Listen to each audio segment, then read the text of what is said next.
Channel subscribe ചെയ്ത് കാണണേ. നന്ദുവിൻ്റെ അടുത്ത് മുമ്പൊരിക്കൽ അനി പറഞ്ഞിട്ടുണ്ടായിരുന്നു, സ്നേഹിച്ച ഒരാളുടെ മരണവാർത്ത അറിഞ്ഞതിന് ശേഷം ഒന്നും വേണ്ടിയിരുന്നില്ല എന്ന് പിന്നെ തോന്നിയിട്ട് കാര്യമില്ല എന്ന്. അവൻ്റെ മനസ്സറിഞ്ഞ് കൂടെ നിൽക്കുകയാണ് വേണ്ടത് എന്ന്. പിന്നീട് അനാമികയാണെങ്കിൽ എൻ്റെ ജീവിതത്തിൽ നിന്നും ഒഴിഞ്ഞു പോകും, അപ്പോൾ ഞാൻ സ്നേഹിച്ച ആളെ എനിക്ക് കിട്ടണമെന്നുള്ളത് എൻ്റെ വാശിയാണെന്ന് അനി പറയുകയാണേ.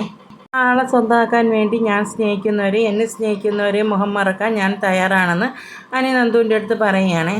നന്ദു ആണെങ്കിൽ അനിയുടെ ഈ സംസാരമെല്ലാം കേട്ട് സങ്കടപ്പെട്ടിരിക്കുകയാണ്. അതിനുശേഷം ഗോവിന്ദനാണെങ്കിൽ ദേവയാനിയുടെ അടുത്തും നയനയുടെ അടുത്തും പറയുകയാണ്, ഞാൻ പറയുന്നതെല്ലാം നിങ്ങൾ സീരിയസ് ആയിട്ട് തന്നെ എടുക്കണം. ആദർശൻ്റെ അമ്മയെ ഞാൻ പറയുന്ന എല്ലാ കാര്യങ്ങളും സീരിയസ് ആയിട്ട് തന്നെ എടുക്കണമെന്ന്. എന്തായാലും നയന മോൾ ആദർശ് മോൻ്റെ അടുത്ത് സത്യങ്ങളൊന്നും പറയാത്തത് തെറ്റ് തന്നെയാണ്. എന്തായാലും മോളെ, നിൻ്റെ അടുത്ത് ആദർശ് മോനൊന്നും ഒളിക്കുന്നില്ലല്ലോ, എല്ലാ കാര്യവും തുറന്ന് പറയുകയല്ലേ ചെയ്യുന്നത്. അതുകൊണ്ട് നീയും ആദർശ് മോൻ്റെ അമ്മയെ ഒന്നിച്ച കാര്യം ആദർശ് മോനെ അറിയിക്കണമെന്നാണ് ഗോവിന്ദൻ പറയുന്നത്. ജാനകിയും വന്നിട്ട് പറയാണ്, ഗോവിന്ദേട്ടൻ പറഞ്ഞത് ശരിയാണ്, മോൾ ആദർശിൻ്റെ നിന്നും ഈ സത്യങ്ങളൊക്കെ മറച്ചു വയ്ക്കുന്നത് തെറ്റാണ്. ആദർശ് മോൻ്റെ അമ്മയ്ക്ക് ഈ സത്യങ്ങളൊക്കെ പറയാൻ മടിയുണ്ടായിരിക്കും. അതുകൊണ്ട് മോള് തന്നെ രഹസ്യമായിട്ട് ഈ സത്യങ്ങളെല്ലാം മോൻ്റെ അടുത്ത് പറയണമെന്ന്. അവിയാണെങ്കിലും പറയുന്നുണ്ടായിരുന്നു, മൂർത്തി മുത്തച്ഛൻ്റെ അതേ സ്വഭാവമാണ് ആദർശേട്ടനെ. കള്ളങ്ങൾ പറയുന്നത് ഇഷ്ടമല്ല, സത്യമേ പറയാവൂ, കള്ളം പറയുന്ന ആൾക്കാരെ ആദർശേട്ടന് ഇഷ്ടമല്ല എന്നിങ്ങനെ പറയുമ്പോൾ ദേവയാനി പറയുകയാണ്, പിന്നെ എന്തിനാ എനിക്ക് നയനെ കരൾ തന്നു എന്നുള്ള കാര്യം അവർ മറച്ചു വെച്ചതെന്ന്. അവരാരും എൻ്റെ അടുത്ത് ഈ സത്യം പറഞ്ഞിട്ടില്ലല്ലോ, വേറെ ഒരു കുട്ടിയാണെന്നല്ലേ എൻ്റെ അടുത്ത് പറഞ്ഞിട്ടുള്ളത് എന്ന് നവ്യ പറയുന്നുണ്ടായിരുന്നു. അങ്ങനെയല്ലല്ലോ ആദർശേട്ടൻ പറഞ്ഞിരുന്നത്, കരൾ തന്ന ഒരു നയനയാണെന്നല്ലേ പറഞ്ഞിരുന്നതെന്ന്. ദേവയാനി പറയണം, അതൊക്കെ ശരിയാണ്, പക്ഷേ എൻ്റെ ഈ മരുമകളാണ് എനിക്ക് കരൾ ദാനമായിട്ട് തന്നതെന്ന് അവരാരും പറഞ്ഞിട്ടില്ലല്ലോ എന്ന്. ഗോവിന്ദനായാലും കനകയാലും പറയുകയാണ്, എന്തായാലും ആദർശിൻ്റെ അടുത്ത് സത്യങ്ങളെല്ലാം തുറന്ന് പറയണം, ഇനി മറച്ചു വെക്കേണ്ട കാര്യമല്ല എന്നിങ്ങനെ പറയുമ്പോൾ ഞാനാണെങ്കിലും ദേവയാനിയെ നോക്കുകയാണ്. അപ്പോൾ ദേവയാനി പറയണം, മോൾക്ക് ആദർശിൻ്റെ അടുത്ത് സത്യങ്ങളെല്ലാം തുറന്ന് പറയണമെങ്കിൽ പറഞ്ഞേക്ക്, എന്നായാലും ഒരു ദിവസം അവൻ അറിയേണ്ടതല്ലേ, അപ്പോൾ നേരത്തെ അറിയുന്നതിൽ ഒരു കുഴപ്പവുമില്ലാന്ന് ദേവയാനി പറയുകയാണ്. ദേവയാനി ഇങ്ങനെ പറയുന്ന കേൾക്കുമ്പോൾ നയനയ്ക്ക് ഒരുപാട് സന്തോഷമാവുകയാണ്. എന്നിട്ട് നയന പറയുന്നുണ്ടായിരുന്നു, ഞാൻ അമ്മയുടെ അടുത്ത് സത്യം ചെയ്തത് കൊണ്ട് മാത്രമാണ് ആദർശേട്ടൻ്റെ ഈ കാര്യങ്ങളൊന്നും ഞാൻ പറയാതിരുന്നതെന്ന്. ആദർശേട്ടൻ്റെ ഈ സത്യങ്ങളൊന്നും പറയാത്തതുകൊണ്ട് ഉള്ളിൽ ഭയങ്കര വിഷമമുണ്ട്. ഓഫീസിൽ ഞാൻ ചെല്ലുമ്പോൾ എപ്പോഴും ആദർശേട്ടൻ്റെ മുഖമാണല്ലോ കാണുന്നത്. അപ്പോൾ അമ്മ ഫോൺ വിളിക്കുമ്പോൾ എടുക്കുമ്പോൾ എനിക്ക് നല്ല പതർച്ച ഉണ്ടായിരുന്നു. ാണ് ഞാൻ ഫോണൊക്കെ എടുക്കുന്നത്. ഇനിയിപ്പോൾ ആദർശേട്ടൻ സത്യങ്ങളൊക്കെ അറിഞ്ഞാൽ പിന്നെ അമ്മ വിളിക്കുമ്പോൾ എനിക്കങ്ങനെ പേടിക്കേണ്ട ആവശ്യമൊന്നും ഇല്ലല്ലോ എന്ന്. ദേവേനിയാണെങ്കിൽ ആദർശിൻ്റെ അടുത്ത് സത്യങ്ങളെല്ലാം പറയുമ്പോൾ ദേവയാനിയാണെങ്കിൽ ഓടിച്ചെന്ന് ദേവയാനി കെട്ടിപ്പിടിക്കുകയും സന്തോഷിക്കുകയൊക്കെ ചെയ്യുന്നു. അപ്പം ദേവയാനി പറയുകയാണ്, എനിക്ക് എൻ്റെ മോളുടെ സന്തോഷമാണ് ഏറ്റവും വലുത് എന്ന്. അതിനുശേഷം അനിയാണ് കാണിക്കുന്നത്. നന്ദുവിനെ എല്ലാം കൊണ്ടാക്കിയിട്ട് വന്നതിന് ശേഷം എനിക്കാണെങ്കിൽ ആകെ വിഷമമാണെന്ന് ഫ്രണ്ട്സിൻ്റെ അടുത്തൊക്കെ പറയുകയാണ്. നന്ദു യാത്ര പറഞ്ഞ് ട്രെയിനിലൊക്കെ പോയപ്പോൾ വിഷമമായി, ഞാൻ സിനിമയിലൊക്കെ ഇങ്ങനെ കണ്ടിട്ടുള്ളൂ എന്ന്. അപ്പോൾ നന്ദുവിൻ്റെ ഫ്രണ്ട്സ് അനിയുടെ കൂടെ ഉണ്ടല്ലോ, ഞങ്ങൾക്ക് നല്ല വിഷമമായി, പിന്നെ നിൻ്റെ കാര്യം പറയാനുണ്ടോ എന്ന് അവർ ചോദിക്കുകയാണേ. പിന്നീട് നന്ദുവിൻ്റെ ഫ്രണ്ട്സ് പറയുന്നുണ്ടായിരുന്നു, അവളെ ചുറ്റി നിന്ന് ഓരോരുത്തരും ഉപദേശിക്കല്ലേ, അതുകൊണ്ടാണ് നിന്നെ അവൾ അവോയ്ഡ് ചെയ്യുന്നത്. അവളെ സ്നേഹിക്കുന്നവർക്ക് വേണ്ടി എന്ത് ത്യാഗവും ചെയ്യാൻ അവൾ തയ്യാറാണ്, അതുകൊണ്ടാണ് അവർ പറയുന്നത് കേട്ട് നിന്നെ അവൾ അവോയ്ഡ് ചെയ്യുന്നതെന്ന്. നീ പറയുന്നുണ്ടായിരുന്നു, ഇനി ട്രെയിനിങ് ക്യാമ്പിൽ പോയിട്ട് എന്നെ അവോയ്ഡ് ചെയ്താൽ ഞാൻ അവിടെ ക്രിമിനൽ കേസായാലും ഞാൻ അങ്ങോട്ട് ഇടിച്ച് കയറി പോകുമെന്നാണ് അനി പറയുന്നത്. എന്തായാലും നന്ദുവിനെ കാണാതിരിക്കാൻ എനിക്ക് പറ്റത്തില്ല, അതുകൊണ്ട് നന്ദു അങ്ങനെ തന്നെയാണ് പറയുന്നത്. അതിനുശേഷം ദേവയാനി പോകാൻ വേണ്ടി യാത്രയൊക്കെ പറയുകയാണ്.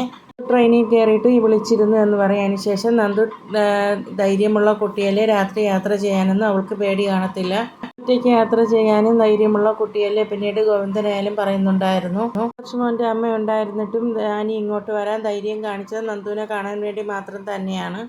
അപ്പോൾ ഇങ്ങനെയുള്ളപ്പോൾ നന്ദുവിനെ ഉപദേശിച്ച പോലെ നല്ല രീതിയിൽ അനിയെ ഉപദേശിക്കണമെന്നൊക്കെ ദേവയാനിയുടെ അടുത്ത് ഗോവിന്ദൻ പറയുകയാണേ. ദേവയാനിക്കാണെങ്കിലും നല്ല ഭയമുണ്ട്. ദേവയാനി ഇവിടെ ഉള്ളപ്പോഴാണല്ലോ അനിയും കയറി വന്നത്. അതിലൊരു കള്ളം പറഞ്ഞിട്ടുണ്ടെങ്കിലും അനി എത്രത്തോളം അത് വിശ്വസിച്ചെന്നും അറിയില്ല, അതുകൊണ്ട് പേടിയാണെന്ന് ദേവയാനി പറയണം. അപ്പം ഞാൻ പറയുകയാണ്, അതിനൊന്നും കുഴപ്പമില്ല, എന്തായാലും ഞാൻ വീട്ടിൽ വന്നിട്ട് സത്യങ്ങളെല്ലാം തുറന്ന് പറയത്തില്ലേ, അപ്പോൾ എല്ലാവരുടെയും സംശയം അങ്ങ് മാറുമെന്ന് പറയുകയാണ്. അതിനുശേഷം ദേവയാനി പറയുന്നുണ്ടായിരുന്നു, അനി പോയി അനന്തപുരിയിൽ എന്നെ കണ്ടു എന്ന് പറയുകയാണെങ്കിൽ ആദർശ് നിന്നെ വിളിക്കാൻ സാധ്യതയുണ്ടെന്ന് നയനയുടെ അടുത്ത് പറയുകയാണ്. ഞാനിവിടെ എന്തിനാ വന്നതെന്ന് ചോദിച്ചുകൊണ്ട് എന്ന്. അപ്പോൾ നയന പറയുന്നുണ്ടായിരുന്നു, ഫോണിലൂടെ പറയേണ്ട കാര്യമല്ല, ഇത് ആദർശേട്ടനെ കണ്ട് നേരിട്ട് പറയാനുള്ള കാര്യങ്ങളാണ്. എന്തായാലും വിഷുവിനും വന്നിട്ടില്ല, മനസ്സിലാക്കിയിട്ട് എല്ലാ കാര്യങ്ങളും മോളും ആദർശിൻ്റെ അടുത്ത് തുറന്ന് പറയണമെന്നാണ് ഗോവിന്ദനും നയനയുടെ അടുത്ത് പറഞ്ഞു കൊടുക്കുന്നത്. എടുക്കാനൊക്കെയാണെങ്കിലും ദേവയാനിയുടെ അടുത്ത് പറയുന്നുണ്ടായിരുന്നു, അനിയെ ഉപദേശിക്കുന്നത് കൂടെ തന്നെ അനാമികയും നല്ല രീതിയിൽ ഉപദേശിക്കണം എന്ന് പറയുകയാണ്. അപ്പോൾ ദേവയാനി പറയണേ, എല്ലാവരും എന്നെ ഉപദേശിക്കുന്നുണ്ട് എന്ന് പറഞ്ഞിട്ട് ദേവയാനി എല്ലാവരുടെ അടുത്ത് യാത്ര പറഞ്ഞിട്ട് കാറിലേക്ക് കയറുകയാണ്. യാത്ര പറഞ്ഞ് അതിനുശേഷം അനിയാണെങ്കിൽ നന്ദുവിനേക്ക് കൊണ്ടാക്കി യാത്ര പറഞ്ഞതിന് ശേഷം വീട്ടിലേക്ക് വരികയാണ്. വരുന്ന സമയത്ത് ആദർശ് ഫ്രണ്ടിൽ തന്നെ ഇരിക്കുന്നുണ്ടായിരുന്നു. അപ്പോൾ ആദർശ് അനിയുടെ അടുത്ത് ചോദിക്കുന്നുണ്ട്, നീ എവിടെ പോയിട്ടാണ് വന്നതെന്ന് ഇങ്ങനെ ചോദിക്കുമ്പോൾ പെട്ടെന്നൊന്നും അനി മറുപടിയൊന്നും പറയുന്നില്ല. അതിനുശേഷം ആദർശ് അനിയുടെ അടുത്ത് ചോദിക്കുകയാണ്, നന്ദു ഇന്ന് ട്രെയിനിങ് ക്യാമ്പിൽ പോവുകയല്ലേ, അപ്പം നന്ദുവിനെ കാണാനും നന്ദുവിനെ യാത്ര അയക്കാനും വേണ്ടിയാണോ നീ പോയതെന്ന് ഇങ്ങനെ ചോദിക്കുമ്പോൾ അനി ചോദിക്കുകയാണ്, എന്താ നന്ദുവിനെ കാണാനും യാത്ര അയക്കാനും പോയാൽ എന്താ കുഴപ്പം, അവൾ എൻ്റെ ഫ്രണ്ടല്ലേ എന്ന്. അടുത്ത് പറഞ്ഞിട്ടില്ലേ നന്ദുവിനെ കാണാൻ പോകരുതെന്ന്. നന്ദുവിനെ കാണുന്നതോ നന്ദുവിനെ വിളിക്കുന്നതോ അനാമികയ്ക്ക് ഇഷ്ടമല്ലല്ലോ. അതിൻ്റെ പേരിൽ ഇവിടെ പ്രശ്നം ഉണ്ടാവുകയല്ലേ ചെയ്യുന്നത്. ഇതിൻ്റെ പേരിലാണ് ഇവിടെ സംസാരങ്ങൾ ഉണ്ടാകുന്നതെന്ന് ഇങ്ങനെ ആദർശ് പറയുമ്പോൾ അനി പറയുകയാണ്, ഇതിനെക്കുറിച്ചുള്ള സംസാരങ്ങൾ മാത്രമല്ല വേറെ ചർച്ചകളൊക്കെ നടക്കുന്നുണ്ട്, അത് നമ്മൾ അറിയുന്നില്ല എന്നിങ്ങനെ അനി പറയുമ്പോൾ അപ്പോൾ ആദർശ് എന്താ കാര്യമെന്ന് ഇങ്ങനെ ചോദിക്കുകയാണ്. അപ്പോൾ അനി പറയുന്നുണ്ടായിരുന്നു, ഞാൻ നന്ദുവിനെ കാണാൻ പോകുന്ന സമയത്ത് അവിടെ ഒരു കാറ് കിടക്കുന്നുണ്ടായിരുന്നു, അത് ആരുടെ കാറാണെന്ന് ചേട്ടാ ചോദിക്കുക എന്നിങ്ങനെ പറയുകയാണ് ആദർശിനോട്. അപ്പോൾ ആദർശ് ചോദിക്കുകയാണ്, അത് ആരുടെ കാറാണ്, അത് ആദർശേട്ടൻ്റെ അമ്മയുടെ കാറ് തന്നെയാണ്. ഈ സമയത്ത് ജയനും അജയനും വരുന്നുണ്ടായിരുന്നു. അപ്പോൾ ആദർശ് അവരുടെ അടുത്ത് പറയുന്നുണ്ടായിരുന്നു, അവൻ പറയുന്നത് കേട്ടില്ലേ, അമ്മ അമ്പലത്തിൽ നിന്ന് പറഞ്ഞ് ഇവിടെ നിന്ന് പോയിരുന്നത് നയനയുടെ വീട്ടിലേക്കാണ് പോയതെന്ന്. അപ്പോൾ ജയൻ പറയുകയാണ്, നിങ്ങൾ ഇതൊക്കെ പറയുന്നത് കേട്ടിട്ട് എനിക്ക് വിശ്വസിക്കാൻ പറ്റുന്നില്ല എന്ന്. അപ്പോൾ അനി പറയുന്നുണ്ടായിരുന്നു, ഞാൻ നന്ദുവിനെ കാണാൻ പോയത് കൊണ്ട് ആർക്കും ഒരു നഷ്ടവും സംഭവിച്ചിട്ടില്ലല്ലോ, അതുകൊണ്ടല്ലേ അറിഞ്ഞത് വല്യമ്മ നയനേട്ടത്തിയുടെ വീട്ടിൽ പോയ കാര്യമെന്ന്. അതുകൊണ്ടല്ലേ വല്യമ്മ അവിടെ ഉള്ളത് എനിക്ക് കാണാൻ പറ്റിയെന്ന് ഇങ്ങനെ പറയുകയാണ്. അതിനുശേഷം ഞാൻ വല്യമ്മയുടെ അടുത്ത് ചോദിച്ചു, വല്യമ്മ എന്താ ഇങ്ങോട്ട് വന്നതെന്ന്. ഏട്ടത്തിയുടെ വീട്ടുകാരെയും വല്യമ്മയ്ക്ക് ഇഷ്ടമല്ലായിരുന്നല്ലോ, എന്നിട്ട് വല്യമ്മ എന്തൊക്കെയോ കള്ളത്തരങ്ങൾ പറഞ്ഞ് അതൊന്നും എനിക്ക് വിശ്വസിക്കാൻ പറ്റിയില്ല എന്ന്. ഇങ്ങനെ പറയുന്ന സമയത്ത് ജയനാണെങ്കിലും പറയുന്നുണ്ടായിരുന്നു, അത് പിന്നെ അതിശയിക്കാൻ പറ്റിയ കാര്യമൊന്നും അല്ലല്ലോ എന്ന്. അപ്പോൾ അനി ചോദിക്കുകയാണ്, ഏട്ടത്തി വല്യമ്മയ്ക്ക് സ്നേഹിക്കണമെന്ന് നമ്മൾ ഒരുപാട് ആഗ്രഹിച്ചതല്ലേ, കാര്യമല്ലേ എന്ന് അനി ഇങ്ങനെ പറയുമ്പോൾ ആദർശ് പറയുകയാണ്, അമ്മയും അതിനെ സ്നേഹിക്കാൻ തുടങ്ങിയത് ഇന്നൊന്നുമല്ല, അവർ സ്നേഹിക്കാൻ തുടങ്ങിയിട്ട് ഒരുപാട് കാലമാവുന്നു എന്ന്. അവർ സ്നേഹിച്ച് തുടങ്ങിയിട്ട് ഒരുപാട് മാസങ്ങളായി. അമ്മയ്ക്കാണെങ്കിൽ എൻ്റെ അടുത്ത് പറയാൻ മടി കാണും, എന്നിട്ട് നയന എൻ്റെ അടുത്ത് ഈ സത്യങ്ങളൊന്നും പറഞ്ഞിട്ടില്ല എന്ന്. എനിക്കെങ്കിലും എൻ്റെ അടുത്ത് സത്യങ്ങൾ തുറന്ന് പറയാമായിരുന്നു എന്നിങ്ങനെ പറയുമ്പോൾ അനി പറയുകയാണ്, അത് ശരിയാണ് ഏട്ടത്തിക്കെങ്കിലും ഏട്ടൻ്റെ അടുത്ത് സത്യങ്ങളൊക്കെ തുറന്ന് പറയാമായിരുന്നു എന്ന്. ഇങ്ങനെ പറയുന്ന സമയത്ത് എടാന്ന് പറഞ്ഞ് അജയനാണെങ്കിൽ അനിയെ വിളിക്കുന്നുണ്ടായിരുന്നു. അപ്പോൾ ആദർശ് പറയുന്നു, അവനും പറഞ്ഞത് കേട്ടല്ലോ, നിങ്ങളെല്ലാവരും കേട്ടല്ലോ അവനും പറഞ്ഞത് എന്ന്. ആദർശ് പറയുകയാണ്, നയനയോടുള്ള ദേഷ്യം എനിക്ക് ഉടനെ ഒന്നും കുറയാൻ പോകുന്നില്ല, എനിക്ക് നല്ല ദേഷ്യമുണ്ട് നയനയുടെ അടുത്ത്. മുത്തശ്ശനാണെങ്കിൽ ആദർശിൻ്റെ കൂടെ നിൽക്കാനാണല്ലോ പറഞ്ഞ ആ കാര്യമെല്ലാം അനിയുടെ അടുത്ത് പറയുന്നുണ്ടായിരുന്നു. മുത്തശ്ശനും നമ്മളെല്ലാവരും കൂടെ ചേർന്ന് ആദർശിൻ്റെ നിൽക്കണമെന്നാണ് മുത്തശ്ശൻ പറഞ്ഞിട്ടുള്ളതെന്ന്. അതുകൊണ്ട് നമുക്കെല്ലാവർക്കും ആദർശിൻ്റെ കൂടെ നിൽക്കാമെന്ന് ഇങ്ങനെ പറയുകയാണ്. എന്നിട്ട് ആദർശ് പറയുന്നുണ്ടായിരുന്നു, ഇങ്ങനെയൊക്കെ പറഞ്ഞിട്ട് എന്നെ പറ്റിക്കാനാണോ നിങ്ങളെയൊക്കെ തീരുമാനം എന്ന്. എല്ലാവരും കൂടി എന്നെ പറ്റിക്കുകയാണെങ്കിൽ ഞാൻ ഇവിടെ നിന്ന് എങ്ങോട്ടെങ്കിലും ഇറങ്ങിപ്പോകുമെന്ന്. അനിയുടെ അടുത്ത് പറയുന്നുണ്ടായിരുന്നു, ഞാൻ ഈ ഒരു കാരണം കൊണ്ടാണ് അവളോട് ദേഷ്യം കാണിക്കുന്നതെന്ന് അവളോ അമ്മയോ ഒരിക്കലും അറിയാൻ പാടില്ല എന്ന്. അനി പറയുന്നുണ്ടായിരുന്നു, ഞാനായിട്ടൊന്നും പറയാൻ പോകുന്നില്ല എന്ന്. അതിനുശേഷം ആദർശം അവിടെ നിന്ന് പോകുന്ന സമയത്ത് ഞാനാണെങ്കിലും പറയുന്നുണ്ടായിരുന്നു, അവൻ ഭയങ്കര സീരിയസ് ആയിട്ടാണ് അവൻ്റെ സ്വഭാവം പോകുന്നത്, അതുകൊണ്ട് നമുക്ക് അവൻ്റെ കൂടെ നിൽക്കാമെന്ന്. അതിൽ ഈ ദേഷ്യം പിണക്കമൊന്നും അധികം നാൾ മുന്നോട്ട് പോകത്തില്ല എന്ന് അജയനും പറയുന്നുണ്ടായിരുന്നു. അവരുടെ പിണക്കം മാറ്റാൻ നമുക്ക് ശ്രമിക്കേണ്ടേ എന്ന് അനി ഇങ്ങനെ ചോദിക്കുമ്പോൾ ജയൻ പറയുന്നുണ്ടായിരുന്നു, എന്തായാലും ഈ പിണക്കം അധികം നാളൊന്നും മുന്നോട്ട് പോകത്തില്ല, എന്തായാലും നമുക്ക് അവൻ്റെ കൂടെ നിൽക്കാമെന്ന്. ഇവിടെ ആദർശിനെയാണ് കാണിക്കുന്നത്. ആദർശം മുടിച്ചിരിക്കൊണ്ട് നിൽക്കുന്ന സമയത്ത് നയനയാണെങ്കിൽ ഓടിച്ചെന്നിട്ട് ആദർശേട്ടാന്ന് വിളിക്കുകയാണ്. അങ്ങനെ ബാഗുമായിട്ടൊക്കെയാണ് നിൽക്കുന്നത്. വീട്ടിൽ നിന്ന് തിരിച്ചു വന്നതാണ്. അപ്പോൾ ആദർശേട്ടാന്ന് ഇങ്ങനെ വിളിക്കുന്ന സമയത്ത് ആദർശ് ചോദിക്കുകയാണ് എന്ത് വേണമെന്ന്.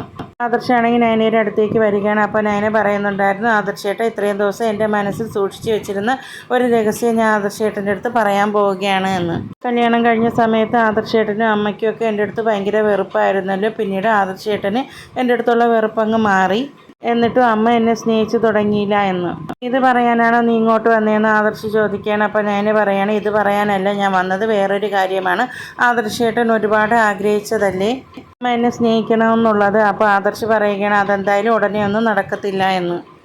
ആദർശേട്ടൻ്റെ വിശ്വാസം അങ്ങ് മാറ്റിക്കോ, അമ്മ എന്നെ സ്നേഹിക്കാൻ തുടങ്ങി എന്ന് ഞാൻ പറയുന്നുണ്ടായിരുന്നേ. എൻ്റെ അടുത്ത് ഭയങ്കര സ്നേഹമാണ്, അമ്മയ്ക്ക് കരൾ കൊടുത്തത് ഞാനെന്ന് അറിഞ്ഞു.